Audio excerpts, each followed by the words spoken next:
The Division 2 is somewhat of a benchmark for how a looter shooter should launch in 2019. This game is filled to the brim with content. There is so much to do here, so much loot, so many fun and varied activities on offer.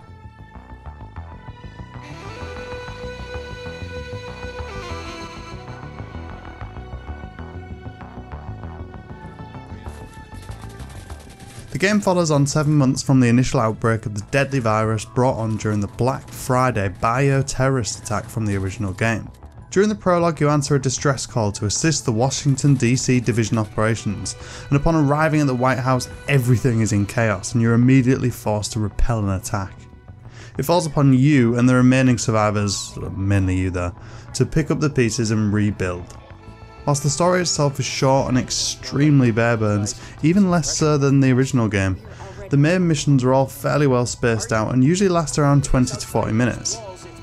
Those missions are generally enjoyable, often fighting through famous landmarks in Washington DC alongside other memorable set pieces. There's some really great missions here. The checkpoint system is fairly generous too, mostly occurring between shooting sections, so if you do fail, it never feels too frustrating. If you choose to do so as well, those missions can be replayed at higher difficulties for additional rewards and to complete various challenges in the game. The Division 2's side missions are a massive step up over the original game.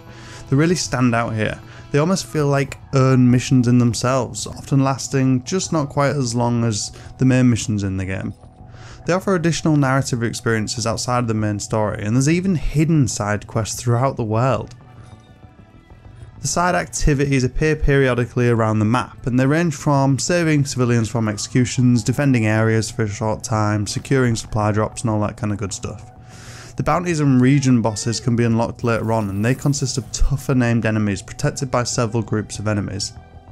And then there's strongholds too. These are similar to normal missions except a little bit more challenging and slightly longer, with multiple bosses throughout. These come towards the end of the game, and there's currently 3, with another scheduled to arrive within the first few weeks of the game's launch. There's one for each of the factions that you've faced throughout the game. The rewards can be lucrative, both in terms of drops and experience, often getting a full level by completing these. It's clear that the developers spent more time on these stronghold missions too. The quality of the missions throughout is a significant step up over the base missions. There's currently 3 main factions that you face throughout the game: Hyenas, Outcasts and the True Sons, each with their own backstories and combat approaches. There's also another faction that unlocks at the end game, the Black Tusk, but more on that later. The White House serves as your main base of operations. Alongside this, there's numerous settlements to discover. Settlements are a key asset to the cause, acting as a hub to the player, offering services and development opportunities that open up as you progress through the story. There's 2 that can be developed fully, each with a maximum of 4 milestones to reach on each, which unlocks various features, side missions, projects and new staff. These projects are offered by the settlements and require you to complete a checklist of resources and objectives in exchange for rewards. They're like short challenges as such. As you progress through the main story, you'll unlock new staff for your base of operations, allowing access to new features such as skills, perks, crafting and bounties. The settlements themselves and the base of operations visually evolve over time as you progress too, which is a nice touch. Washington DC itself is fantastic here, a lot better than I expected actually from playing the beta and early builds of the game. Whilst the first Division enjoyed the snowy Christmas themed setting of New York, the Division 2 instead features a lush green urban environments that are extremely well detailed. There is loot, audio logs, echoes and a whole bunch of other hidden discoveries scattered around every corner. When fighting across DC, you'll encounter various control points. These are areas which you must attack and defend and offer loot as a reward, and they can then be used as fast travel locations. Allies and enemies venture out to patrol and collect supplies, creating skirmishes around the map, sometimes between multiple enemy factions. You can choose to either join in or ignore them, bypassing them altogether. Either way, the game does a great job at making DC feel like a real living world. On top of that, you often encounter various animals roaming the cityscape that react to players when going near them, such as deers running away from you, foxes inside buildings, and animals rummaging through dumpsters. There's birds tweeting and music within the settlements. All of it really adds to the feeling of a world that's lived in. There's even a full day-night cycle with dynamic weather effects which can completely alter the game's tone. playing a mission in a rainy thunderstorm gives a completely different vibe to playing it with the gleaming sun. Thunderstorm in particular is pretty damn great. The Division 2 offers much more refined PvP elements out of the gate this time. Conflict offers straightforward 4v4 matches of domination and skirmish type modes. It's a fun change of pace from the PvE content, and it has a separate XP meter which rewards you with various loot caches. The Dark Zone makes a return here as well, offering that infamous mix of PvE and PvP content. Hunt down contaminated items by clearing landmarks of enemies, opening airdrops and more. You then have to secure and extract that loot in order to be able to claim it and use it in the rest of the game. You call in a chopper and you're forced to wait for a few tense minutes whilst everyone in the area knows that you're extracting the loot. Players can then go rogue, allowing them to shoot other players and potentially steal their contaminated loot in the process. The game provides various rogue actions which place you into the rogue state, such as forcing open chests or stealing loot from other players, or stealing loot attached to an extraction helicopter. If you go too far though, you'll enter a disavowed state, highlighting you on the map for everyone in the area to see and hunt down, for a reward of course. Dying in this state allows you to lose Dark Zone experience. Completing those activities in the Dark Zone and killing enemies gives you experience towards Dark Zone levels. At specific tiers in these levels you can then choose from various perks which give you bonuses and tweaks in the Dark Zone environment. Whilst the Dark Zones are slightly smaller than the original game, there are 3 of them here, and there are less other players present in each zone, which can sometimes make things feel a little bit too quiet for my taste. Furthermore, there's a clan system with its own clan tiers, weekly bounties, challenges and rewards for completing them. The challenges can be fairly extensive in their requirements, so having a sizable clan seems almost essential really. It'd have been nice to see these scale with smaller clans. The game has a far more varied set of skills than the original, with 8 main skills in total, each broken down into variations for defensive or aggressive play. There's far more variations on offer here than the first game. Unfortunately, many of the skills which were great in the original currently feel incredibly underpowered, such as Pulse, and as a result, they almost seem useless. Choosing skill builds that complement your team strategically adds further depth to the game. Earned skill unlock points let you pick from one of those 8 overall skills, and then subsequent skill variations then cost Shade Tech. Shade Tech can be found in shade caches scattered throughout the map or from mission rewards. You can also spend this Shade Tech on perks, personal passive bonuses that for example allow you to hold more items, carry additional medkits or gain bonus experience from specific combat maneuvers. As a looter shooter, the gameplay loop is as important as the loot itself. Fortunately, along with an intelligently designed gear system, there are many weapons and skills to choose from that impact on the way the game plays. The minute-to-minute combat feels satisfying and weapons largely feel good to use, and the focus on cover and skills creates a genuinely tactical style of gameplay. There's some small tweaks and changes here made by the developers that really encourage a more tactical play, such as healing now replaces your armour rather than your health overall.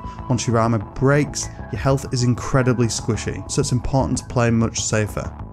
The loot drops extremely frequently in the Division 2, with different rarities and increasingly improves you as you level up. You're constantly feeling rewarded.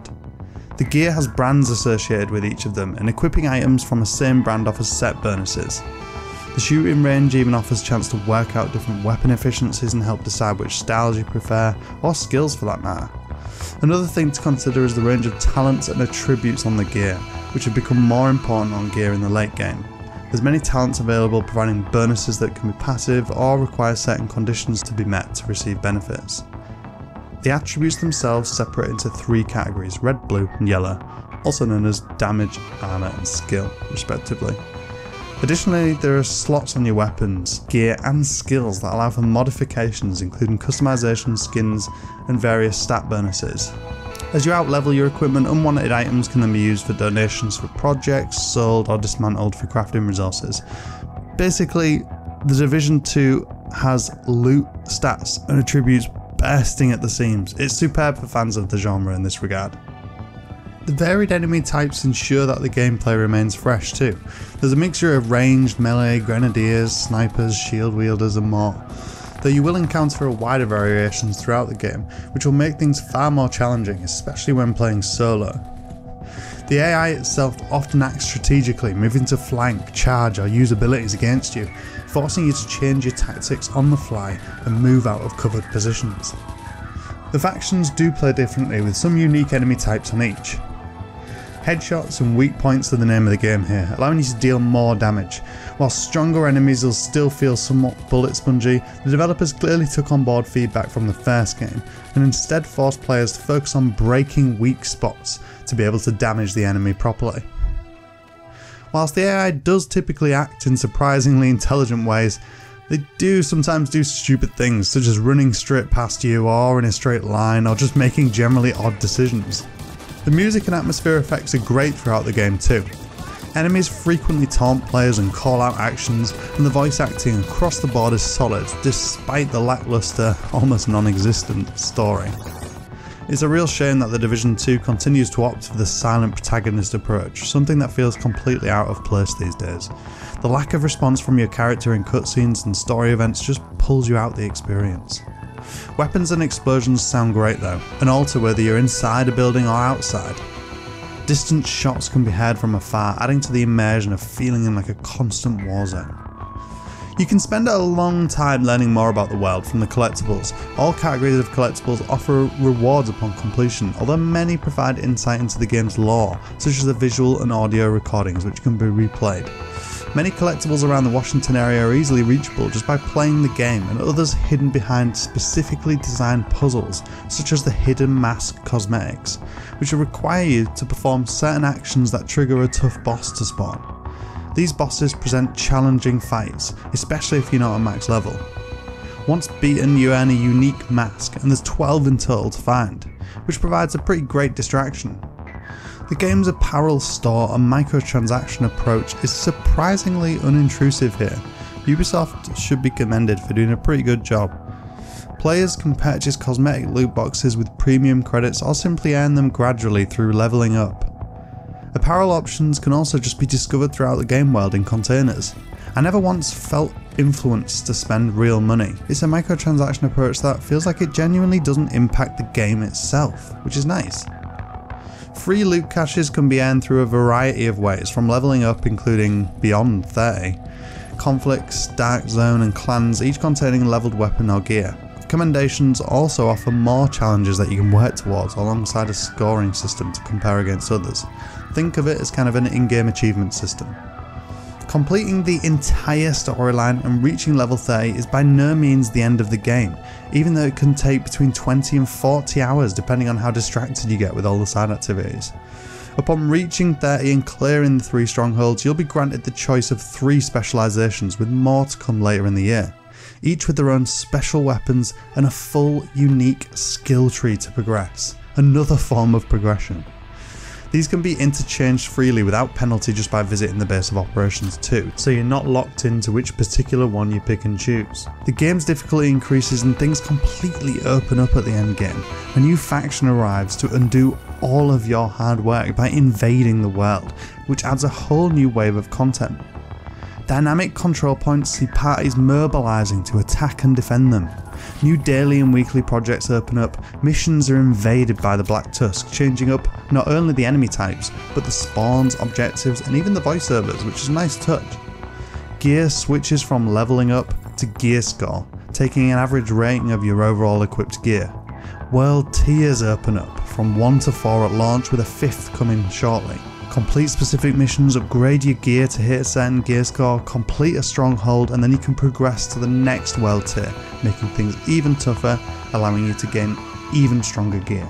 It is all super impressive stuff. It feels like the game was built from the very beginning with the end game in mind. There is so much to do here just at launch in a genre that is notorious for being lackluster in this regard. Whilst I enjoyed the overall flow of the main missions and side activities, it's true, the story feels incredibly weak throughout, with a lack of memorable characters and a super flat ending. Strongholds offer a somewhat improved narrative, but they still feel flat from a story perspective, with weak villains, some of which you never even end up meeting. It is worth mentioning, however, that the story-related DLC will be featured in 3 upcoming major content releases over the course of the Year 1 roadmap, free of charge of course, which is great. Aside from elements of the story, any issues that I found with The Division 2 were all fairly minor.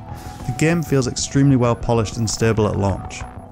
I experienced very few bugs that negatively impacted on the game's experience, with some of the more condemning bugs already fixed within a few days of release. All in all, the game has so much content to offer. There is always something to do, whether it's alone or with friends, with some of the most memorable experiences to be had in the Dark Zone trying to secure those contaminated items. As I played through the game, I was left impressed at the detail present throughout the world and felt pleasantly surprised when the game opened up in the endgame, extending progression and breathing new life into the entirety of the game's content. With another stronghold, additional specialisations and the first raid on the way, I look forward to seeing what The Division 2 has in store for the future, especially given the support that the first game received years after release. As I mentioned back at the start, The Division 2 feels like a new benchmark for the looter shooter genre. The game feels surprisingly well refined at launch, with a wonderful amount of content, solid endgame and great gameplay changes coming from the original. The combat feels both tactical and fun, particularly when played with others, and DC is teeming with loot around every corner. Whilst there is some bugs here and there and the game's narrative could be significantly better, The Division 2 provides a fantastic base for Ubisoft to build upon moving forward.